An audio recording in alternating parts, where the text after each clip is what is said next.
Earthbound continues, and it may very well be the conclusion of Earthbound. I'm not sure. It depends on how far we get today and how much is left in the game, because I don't know.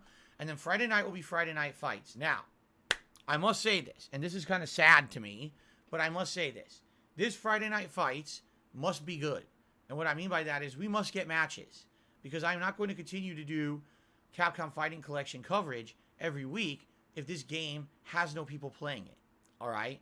Last week, it sucked. The first 45 minutes, I got constant matches, and after that, I could barely find any. The hilarious part about all of this is that Capcom, and in particular, their Street Fighter Twitter account, has been actually trying to advertise and promote this game when no one is playing it. They've been actually having special events for this at tournaments. They just had a tournament where it had an exhibition tournament of Darkstalkers in it, with this collection being played. They went around a tournament called ECT, East Coast Throwdown, asking attendees and prominent people in the Street Fighter community what they think about the games in the collection.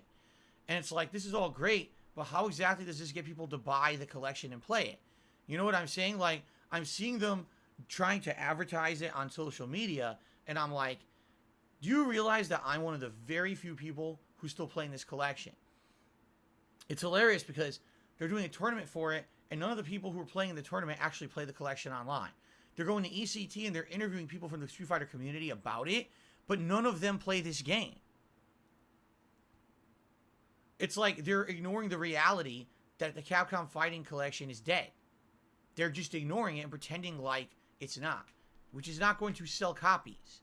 What they need to do is dramatically listen to the community who's playing the game and find out what people want so that people will actually continue to buy and play the game. You see, cross-play and reducing the price. Those are the two things that will get people to play. If today they started selling it for $20, you would immediately get a few hundred people who would probably buy it. $20 is the discount price point that most people will make a purchase kind of just on a whim, as opposed to a calculated purchase. So if they just reduce the price to another $10, immediately they would sell a bunch of copies. Crossplay. They need this. Without crossplay, this game's doomed to fail. When you try to play it on Xbox, no one's there. When you try to play it on PlayStation, almost no one's there. So how on earth can you buy and play this game if no one's playing it? It doesn't make any sense that they're even wasting time on a promotional campaign when they're not adding features that will incentivize people to play their game. To make matters even weird and worse, okay, this is the other weird thing. They're adding features that don't make anything better. They added a mode in training mode where it shows you the hitboxes. Great. So if you want to play the game offline, you can learn the hitboxes. How does this increase the life cycle of the game? It doesn't. They're adding new colors of gems to Super Puzzle Fighter 2 Turbo. That literally does nothing at all. It's a zero effect change. The final thing they're doing is they're adding the ability this Tuesday to see the quality of connection of the person that you're trying to matchmake with to play the game. Great, but I just said there's no player base for the game.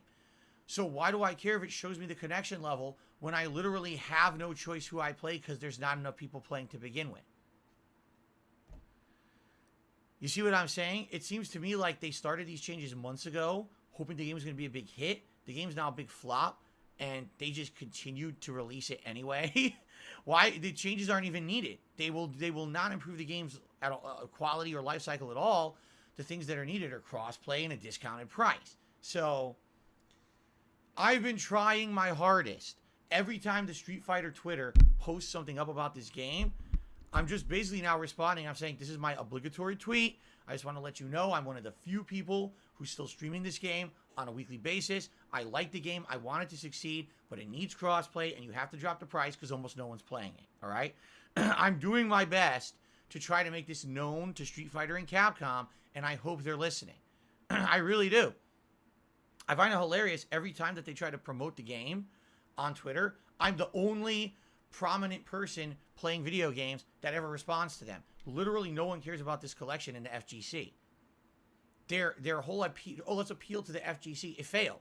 The FGC has ignored Capcom Classics Collection. They need other people to buy the game, and they need to listen. So I hope they do, okay?